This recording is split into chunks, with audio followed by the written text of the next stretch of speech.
It's very clear our love is here to stay.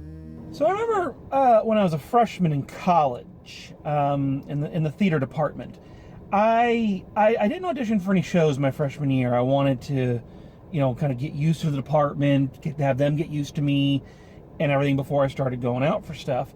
So my freshman year, I went and saw all the shows. And I remember, I think it was the first show they did that year. It was a show I had never seen before, and I've never seen since. And it was this really great play called Good Night, Desdemona, Good Morning, Juliet. And in that play, this girl, a scholar, or a student, gets sucked into the plays of Shakespeare, the tragedies specifically, and she's sucked into the world of them, and she ends up preventing the tragedies from happening. She stops Othello from murdering Desdemona and, exposes Iago. And in the second act, she's dropped into the world of Romeo and Juliet and stops the two of them from committing suicide.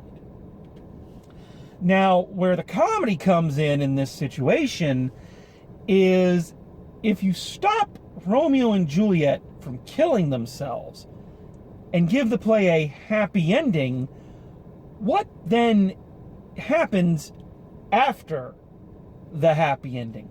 Are Romeo and Juliet, two teenagers, one of whom is 13 years old, are they really going to have a happy marriage where it's all love poetry and, oh, if I were a hand upon that glove and whatnot? Or is the reality of their situation, i.e., they've known each other for about 2 days, they're kids, they have no idea about the realities of being in a long-term relationship, are these things gonna start coming down and cracking the veneer? Is the happy ending really the happy ending? Especially when it comes to a love story.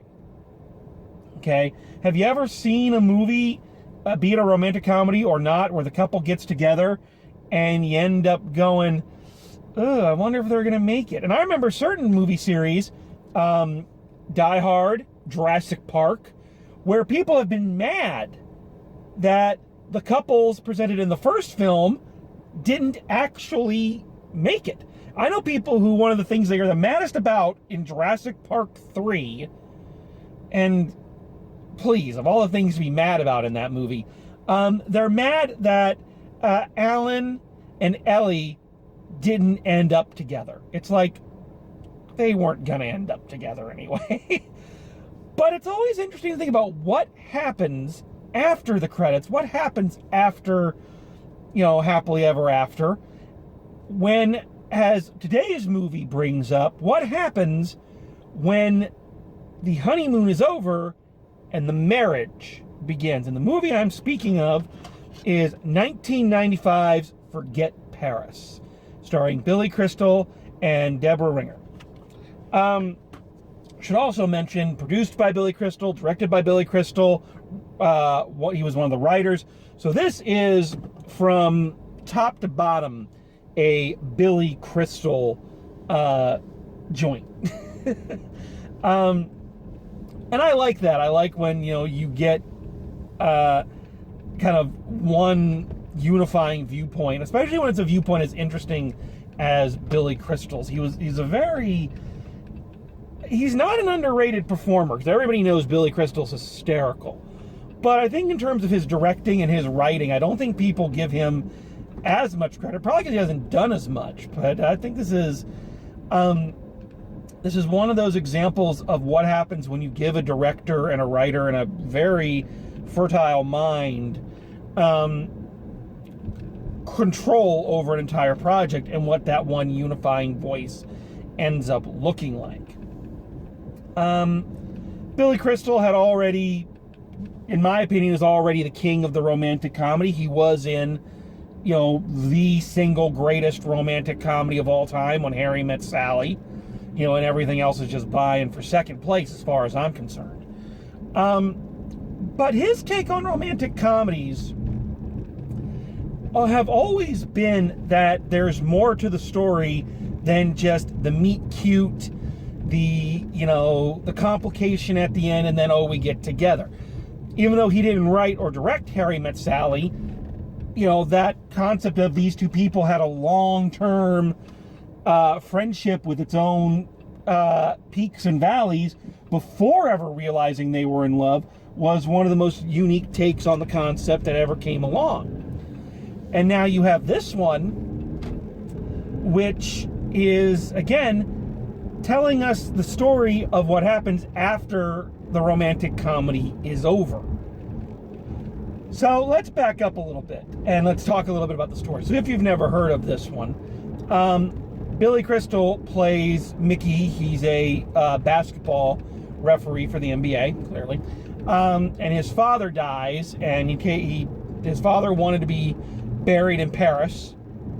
So he takes the body over to Paris. The body gets lost, and through wacky romantic comedy happenstance, he meets Ellen, played by Deborah Ringer, who is one of the officials at the airport who helps him find his father. She helps him bury his father. They form a relationship, yada, yada, yada, but she lives in Paris, he lives in America. What are we going to do? What are we going to do? They get together in the most beautiful romantic way possible, and then once they're married, discover that marriage life is not to 1 week in Paris. Now, all of this, the story that I've just kind of ranted through, is told by their mutual friends at a engagement party. So it's told by 3 separate couples as they all get together. There's Joe Mantegna and Kathy Stevenson. Then there's Richard Major and Julie Kevner.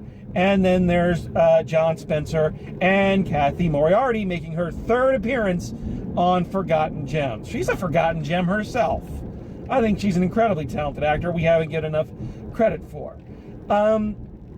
So these 3 are all gathered, and the thing is that Joe Mantegna and Cynthia Stevenson are about to get married, and Cynthia Stevenson's character has not met any of these people, and she doesn't know the kind of ups and downs of Mickey's and Ellen's relationship, and the other couples are telling her the story.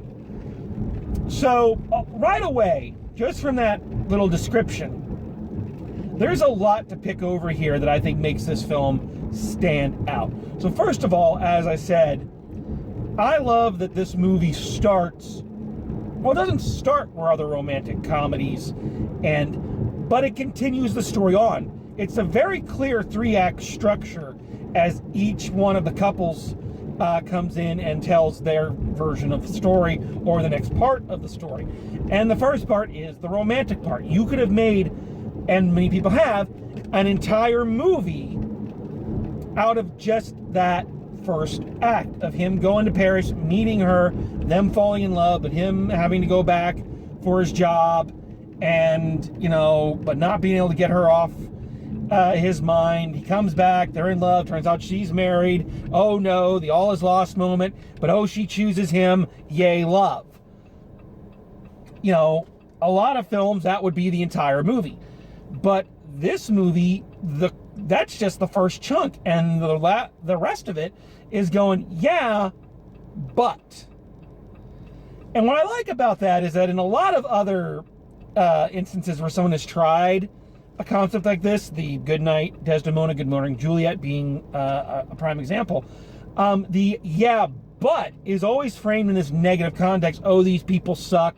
They never should have been together. Nothing's ever going to work. True love is not enough, is what they tend to come down on in other films or plays or whatever that try to take this stance.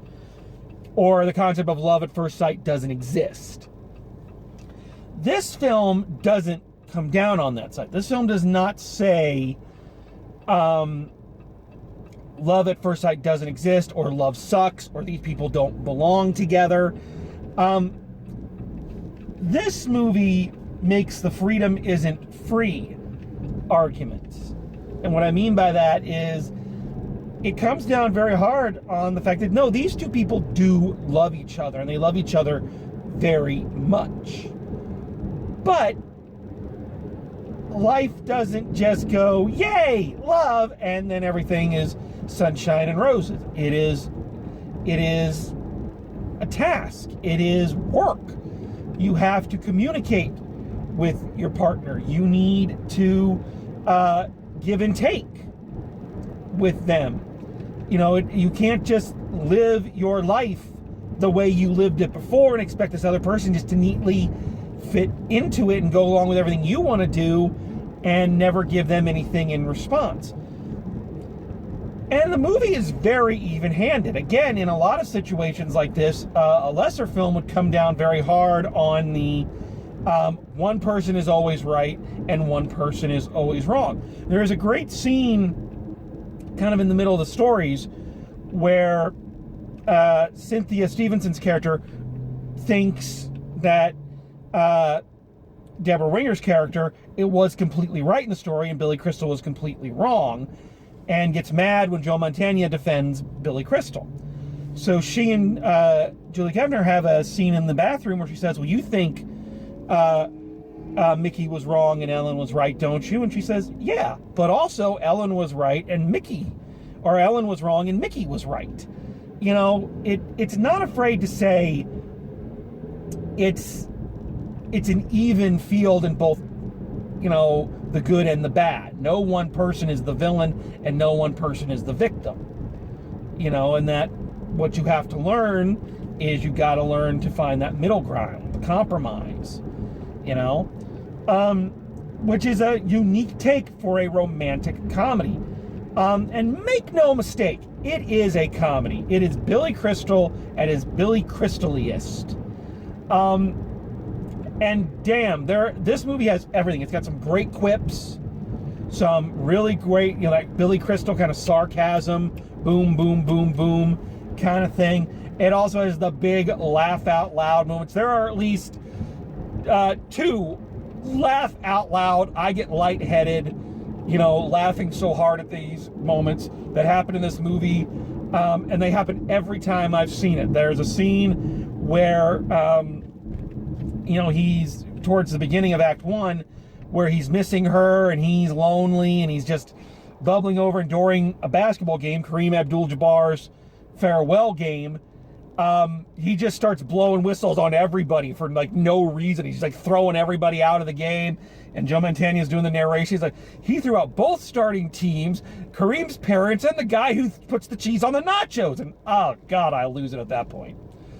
There's this hilarious bit where Deborah Winger gets a pigeon attached to her head. I'm not going to go through how all that happens, but it is, boy, it's not just funny and good comedy when, the actors are in it. To have something like that work, the directing really needs to be on point. Directing comedy is just as difficult as performing in it. Because the timing of your cuts, the timing of ins and outs, when you're gonna, how long you're gonna space the dialogue, especially when, you're working with a film and not a play, where you can't hear the audience's reactions, you gotta just kind of make a guess at it. And I think Billy Crystal really shows what a great comedy director he is in this. As I said, you can tell this is a Billy Crystal joint from the word go. Just some of the things that it involves, which are Billy Crystal staples. The huge emphasis on sports. Him being an NBA referee, which is part of the conflict in the marriage, which I think is smart. He didn't just throw that in there as, here's a goofy job this guy can have. It's no, here's a goofy job, and it lets me have great cameos from basketball players and all this, but it actually feeds into the story. So that's really smart in both the writing and the directing. It has his love of classic movies. If he's not referencing classic movies, he's watching classic movies. It also has, you can tell he kind of went around and got a lot of his friends to fill out the cast here. And something you got to give Billy Crystal a lot of credit for in both the writing and the directing is that, at least from the end product, he seems to be a very unselfish director and star. Because most people, when they make the movie and they're starring in it, you can tell they are the spotlight. I love Ben Affleck's directing, I really do. But in all three major films he's directed, he made sure he had the leading role. That's not a criticism, it's just a statement. Meanwhile, you look at like Kevin Smith, who gave himself a role, but always put someone else ahead of him. Even in the Jay and Silent Bob films, Jason Mewes has the starring role. He's doing the heavy lifting. So yeah, Billy Crystal is the lead role here, but the other characters are all not just incredibly funny, but very rich, very layered, very three-dimensional people, even though their whole purpose is to tell this one story of this one couple. His friends telling the story feel like the genuine article. They feel like a legitimate group of friends. And each couple has their different personalities. You've got the couple that's just going to get married. You got the couple that's been married for a long time. You have the couple that's married, but they've got more of a sarcastic, snippy relationship. And yet they all work very well together. He also has, really great sense with the, supporting characters. Good old William Hinckley, God rest him, who played the old man in everything in those late 90s, is really funny. You want it, you got it. Robert Castizero plays a waiter who's kind of butting into the story, and he has this bit where every time they ask, can I get a drink? Do you have this drink here? He's like, oh yeah, we've got that. It's like me. It's, do you have a good white wine? We sure do. It's like me, bubbly with a bit of whimsy. It's just very, very funny stuff. I just realized I've went through all this. I didn't talk about Deborah Ringer, who is the co-star of this. She's phenomenal. The best part of having a good romantic comedy, one of the things that I think a lot of people overlook, is you've got to have, a balanced couple.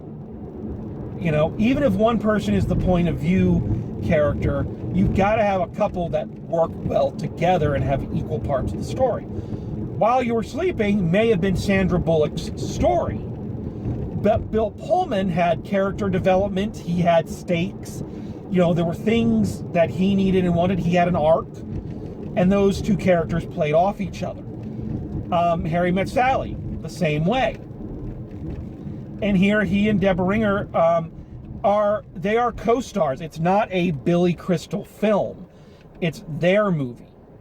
Because you have to understand and sympathize with them both in order for the story to make sense, in order for there to be any sense of loss or any sense of catharsis when things go right.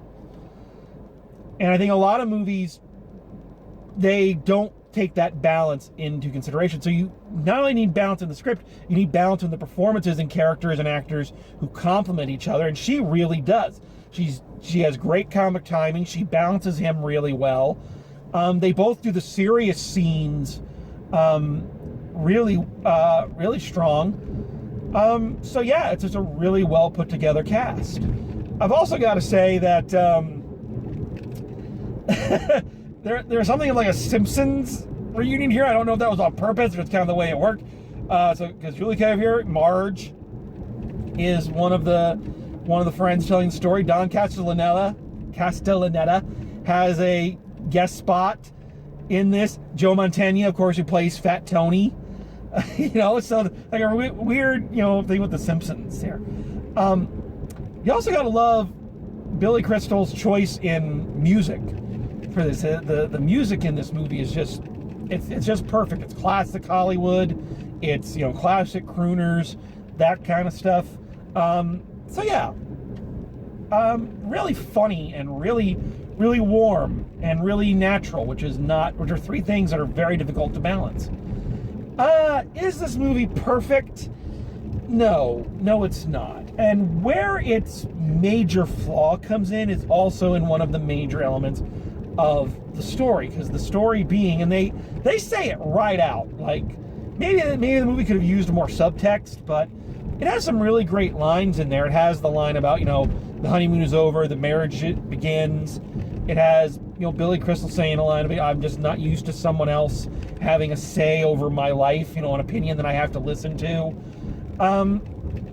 So the constant push and pull of these two people, and now trying to make their lives and their differences, work together, is the whole thrust of the movie. So if it was easy for them to figure it out, there would be no drama. However, I think the biggest problem with this movie is also like one of the biggest problems I feel whenever I rewatch Gilmore Girls, is that the arguments they are having are arguments that anybody with half a brain, you would think, but I've known some pretty stupid people, you'd think that these are things that if you had just sat down and talked to the person, and explained things, that maybe you could have avoided a lot of this rhetoric. Twice, the two major points are when he says he's going to go back to refereeing, and she says that she's got a promotion that means they got to move to Dallas, which both happen at different points in the film. And in both instances, they just come and go, I'm going back to refereeing. Or she's been, I'm moving to Dallas. It's like, okay, like common sense should tell you. I mean, let's be honest. I've been single for most of my adult life. And the two major relationships I had before this point in my life were not long. A year and a half, basically. So if I, with my limited knowledge of long-term relationships, can point out to you that this is not the way you should be going about things, yeah, and it just seems like obviously their lack of communication is part of the drama, but it's so bad that you're just like, how did you ever exist at all? Yeah. And yes, before we get into it, yes, I like the Gilmore Girls. Fuck you, Logan. So yeah, that is a bit of a problem in here, is that the stuff that causes the most strife is stuff that you're just like, man, if you just take a breath and, thought this through for less than a second, we probably could have avoided all this. But then again, Romeo and Juliet's fate could have been avoided if Romeo had bothered to check for a pulse. So, that's kind of the trade-off you got to make with all romantic comedies and all movies, really. You got to make those logic jumps. But yeah, it can get a little frustrating watching it. But I think those are quibbles, mostly. On the whole, the film is really well put together. As I said, directing comedy is not easy, but it's a really well-directed, clever direction in a lot of places film. The comedy is outstanding in a lot of different kinds of comedies, verbal comedy, physical comedy, goofy comedy. It's all over. The relationships of all the characters, not just of the two main characters, are really fleshed out and very natural, so you feel like you're really feeling these characters' journey. And I don't know, the group of friends seems like a group of friends I want to hang out with. It has that feel of a classic Hollywood romance. And again, this can come down to Billy Crystal's love of classic Hollywood, but it does feel like an old-fashioned kind of romantic movie, and you feel that even in the color choices and the lighting. So I really enjoy this movie. As much as When Harry Met Sally, no, because nothing is as good as When Harry Met Sally. But I think it is a decent runner-up. And if you're looking for a different kind of romantic comedy, I'd say snuggle up close with the person you love the most and give this one a watch. I don't think you'll be disappointed. So, there we go. L'amour. So, as always, thank you so much for joining me. I hope you're doing well. I hope everybody is safe and comfy. And as always, keep calm and carry on, and drive safe, and I will see you at the movies.